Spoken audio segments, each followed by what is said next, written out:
From Johnson Sausage Shop in Ryo, Wisconsin. We have been here for approximately since 1994. We started out at a very small shop, and as the years went by, we've added on until it's come to this, where we put on this edition about 4.5 years ago.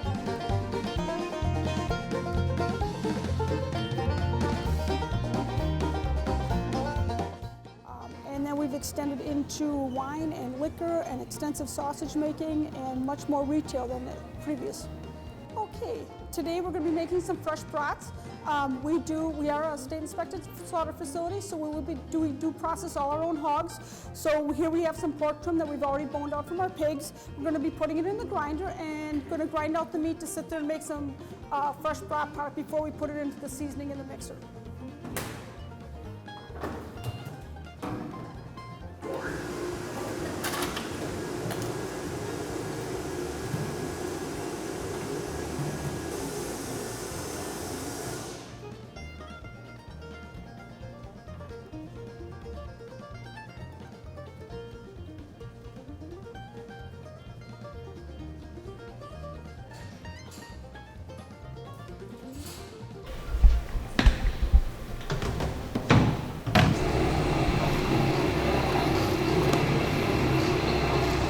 Seasonings that we blend here.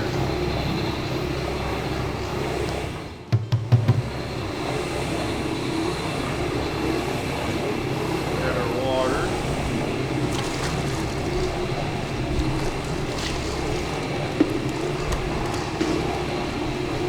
We'll let it mix for 3 minutes or so. Okay, I included our spices, which have salt, pepper, and a few other spices that I really can't talk about right now. And salt, what it did, extract protein from the meat, make it nice and sticky. That's how we make sausage. We'll empty this out and we'll put it in our stuffer.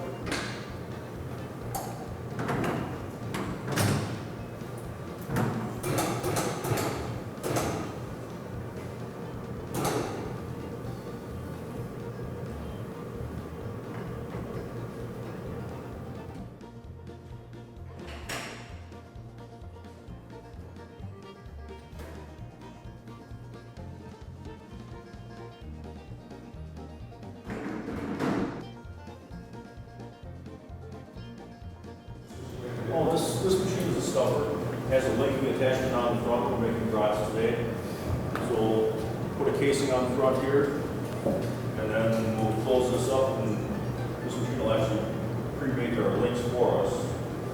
First I have to fill the horn.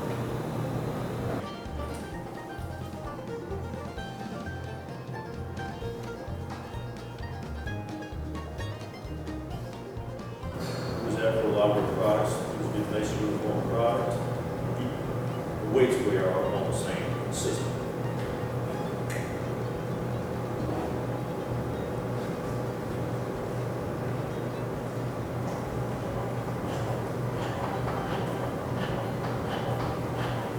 These are quarter ball rods, fresh rod.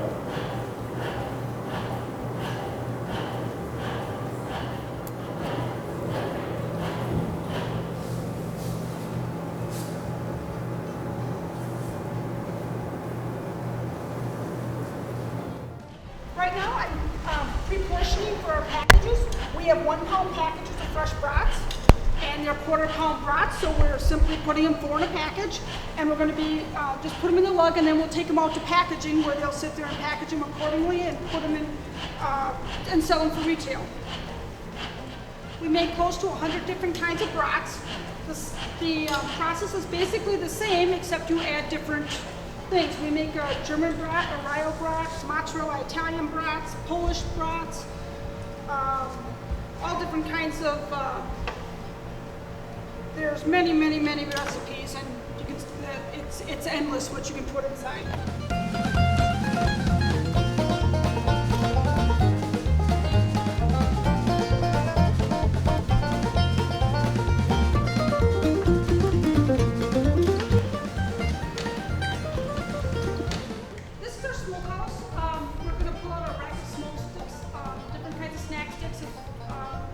Famous to our store that we make all home flavored snack sticks. So we can open up the door and pull out a rack of the snack sticks that later on we'll be cutting and packaging all.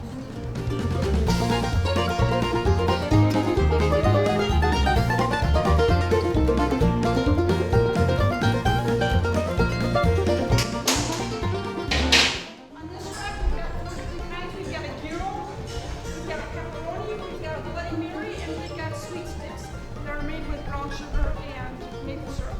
So, like same thing with the brats. We can make so many different kinds of snack sticks, different recipes, different ingredients. And okay, now we sit there and put it in the cooler to bring it down to temperature. Here we also have some other brats in here if you'd like to see. We got a Philly cheesesteak brat.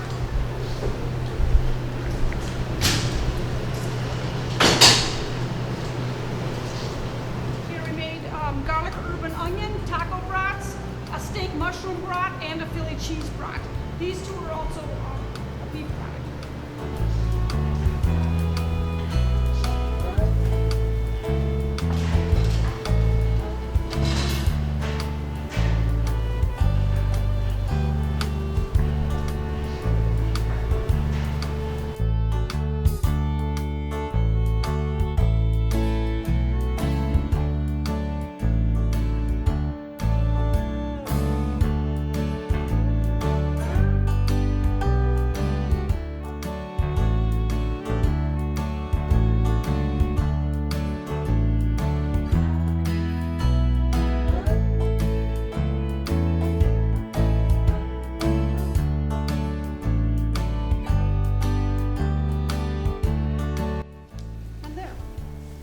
Package of fresh brats from beginning to end. Okay, basically, as we've spoken before, we have different, the Italian brats, we have Hungarians that we use, that's got a Hungarian paprika, we've got a hot Italian that's got Italian seasonings plus hot cayenne pepper, they're extremely warm. The jalapeno cheddars, of course, it's jalapeno peppers with Wisconsin cheddar cheese. We have a Swiss mushroom brat, which is a Swiss cheese with mushrooms in it. The pineapple brats, we have quite a few of the, make pineapple brats, blueberry brats, apple brats, cherry brats, and basically putting in fruit in there, so the seasonals. We also have a mini brat slider that we do for a lot of the trade shows and stuff that we go to. The gyro brats, I said we're on the lamb, we make turkey brats, we make chicken brats, we make smoked brats. The beef brats, we have a special account that likes jumbo brats, so those are actually a 3-to-1, and so that's the other ones. Here we've got the cheddar wurst. We make a bacon cheddar brat, Cajun brats, Rio brats, cheddar brats, garlic herb and onion brats. It just goes on and on. And seasonally, the more we get in closer to summer, we start selling big bulk brats, and everything goes out for all the shows and all the fairs in the area. Okay, this is our retail meat counter.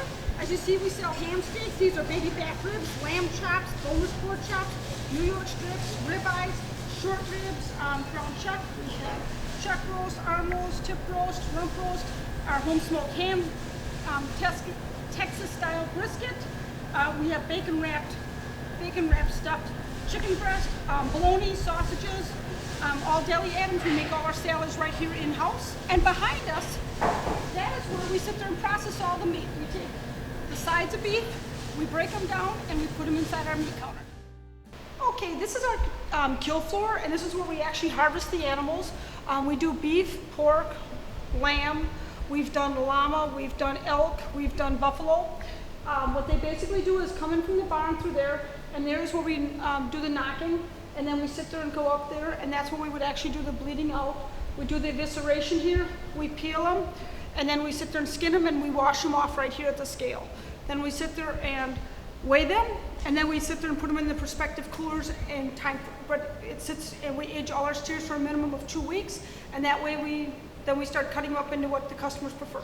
This saw, this cuts it in half, okay? This saw, when you sit there and you raise the carcass up, it goes up like that, and then it hangs on those 2 wheels. A person stands on here, and they literally sit there and saw the carcass in half right here. And then it goes over here so you can wash it correctly, and then you weigh it and you put it into the prospective scales.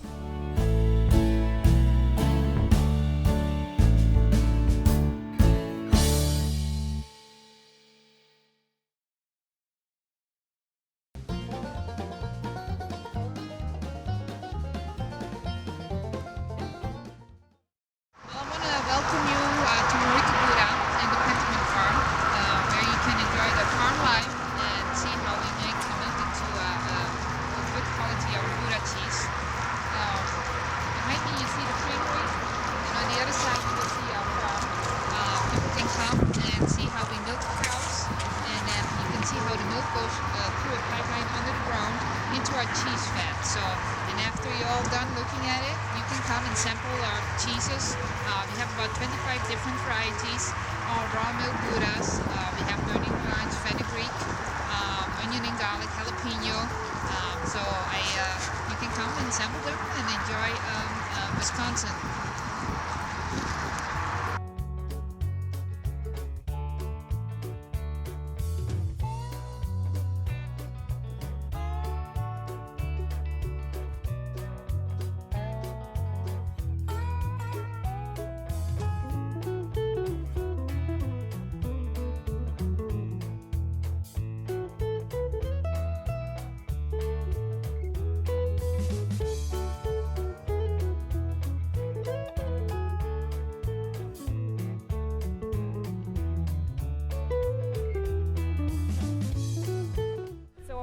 Baby calves. We had one girl that broke her leg when she was born, so you'll see she's got a cast on right now. Hi, sweetie. How are you doing today? Huh? Wow, how are you doing? We figured a broken leg's gonna heal just fine. So then these are the other little baby girls that we have. They're bellowing because it's probably feeding time, so they're waiting for their milk.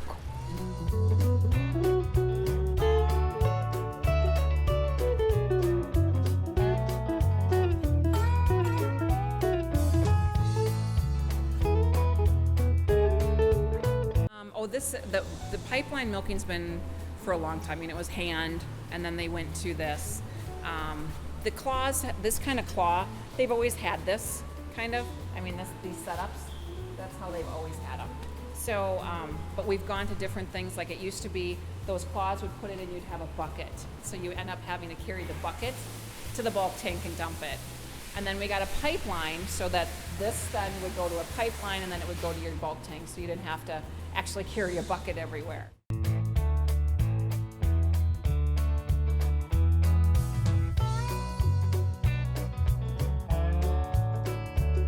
So once the milk comes in from their udders into here, it comes through a pipeline and it goes into our nice big bulk tank. In the morning, when we're making cheese at the 5 o'clock in the milking, instead of going into this bulk tank, it goes right underneath the ground and goes over to our vat.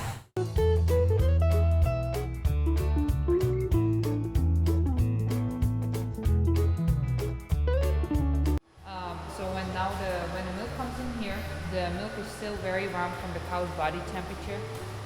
So we have to adjust. It depends on sometimes the time of the year. Also in the winter, we don't have to adjust so much as we have to do in the summertime.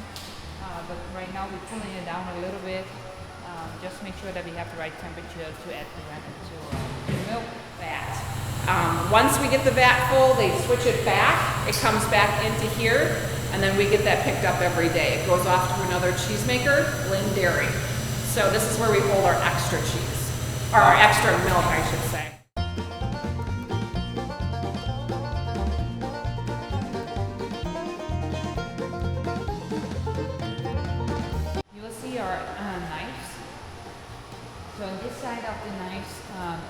not really a knife, it's rounder. And you will see we have the stainless steel plates in front of it to help stir the milk and the temperatures. If we turn it around, then it has a cutting purpose. So on one side it's a little bit bold, round, so that's more like the steering. And if you would turn around, we can do the reverse side, then it has more cutting purpose.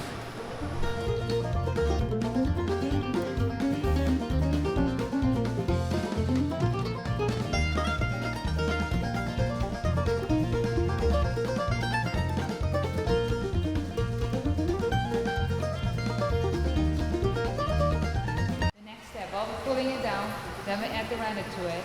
And then it takes in half an hour, so that would be a perfect breakfast time for you guys. And then after half an hour, you will see, it's really fun to see how the milk settles. Half an hour is the best moment to cut for Gouda. It has the most optimal yield that you can get.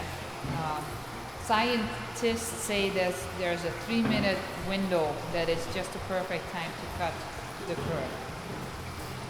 And that's fun. I always explain it to little children too. If you want to determine the right moment, when you put your hand in it and you take your hand off of it, if your handprint stays in it, that's a good moment. Then it's getting ready to cut. But if you take your hand off and your handprint fades away, you still have to wait a little bit longer. It's still not set enough.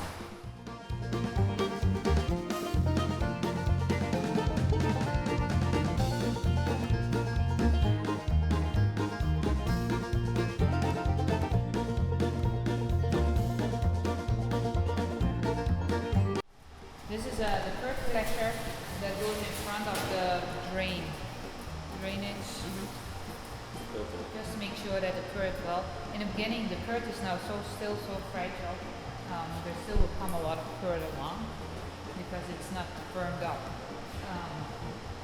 but we'll try to keep the most still in it.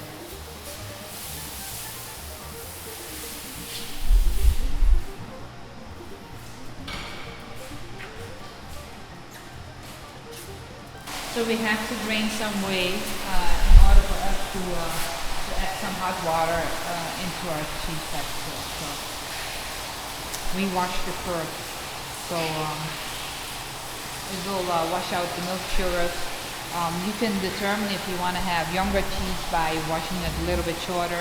If you want to have more aged cheese, you would wash it longer.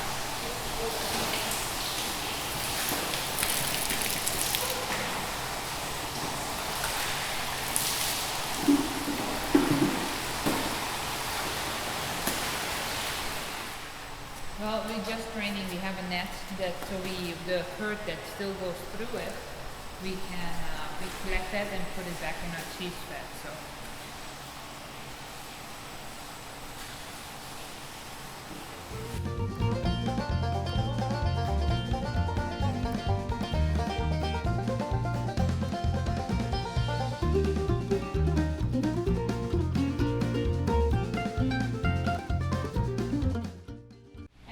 Done with making the cheese, and it goes under the press for 2 hours.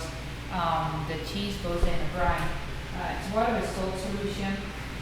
We adjusted the pH, and because we don't put salt in by hand like you would do with cheddar or Foody, we have the cheese soak up its own salt. It will stop the cultures, and it also will the salt will pull out the whey out of the cheese. It goes for 60 hours in this brine, 2.5 days. There's a formula with how big of a wheel, how heavy of the wheel. It will tell you how long the cheese should go into a brine. Our cheeses are about 20 pounds, and this is the right amount of brining for our kind of wheels, the bigness or the size of our wheel.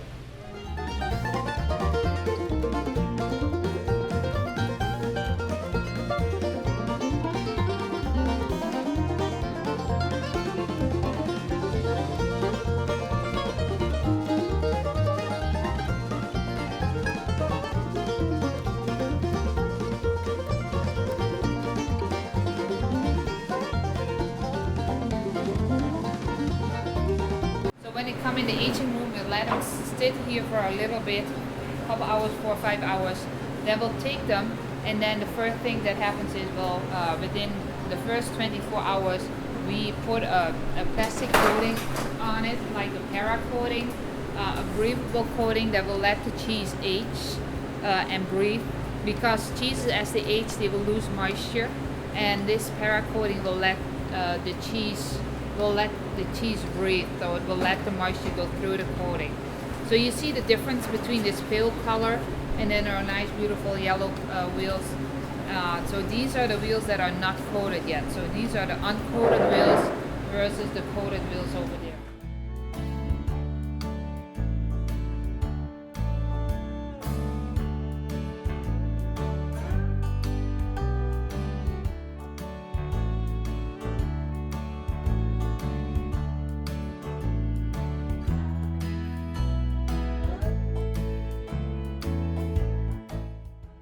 The fenugreek has a seed called fenugreek. It helps lactating moms produce more milk. Helps with lactation, maybe that sounds better. But it gives a kind of a nutty maple syrup flavor to it, and it was our first award winning. So it has some very special cheese for us. What he does here is he cuts we hand cut everything. And this is a pie cut. I sanitize my hands. Anyway, this is onion and garlic. We do also cake cuts. This would be one of the cake cuts. This is a burning melange. I'm cutting you right now a fenugreek gouda. The fenugreek Marika gouda. It's made with raw cow's milk. And we add the fenugreek seed to it. We get all our seeds, most of our seeds, not all of our seeds, but most of our seeds we get from the Netherlands, from Europe. And this one is a beautiful young fenugreek gouda. So it also brings back sweet memories because it's the first one that we won a big award with. Our first award winner is our fenugreek, and it won many awards after that. So.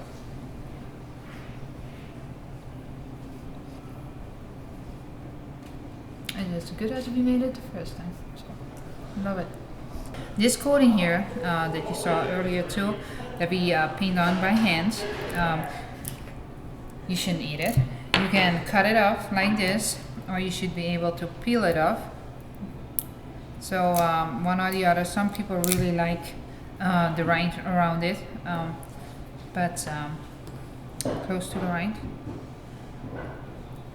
There's 2 layers like you saw, so this is the first layer and then this is the other layer, so make sure that you take this off. It's not gonna make you sick or something, it's just not identified as food.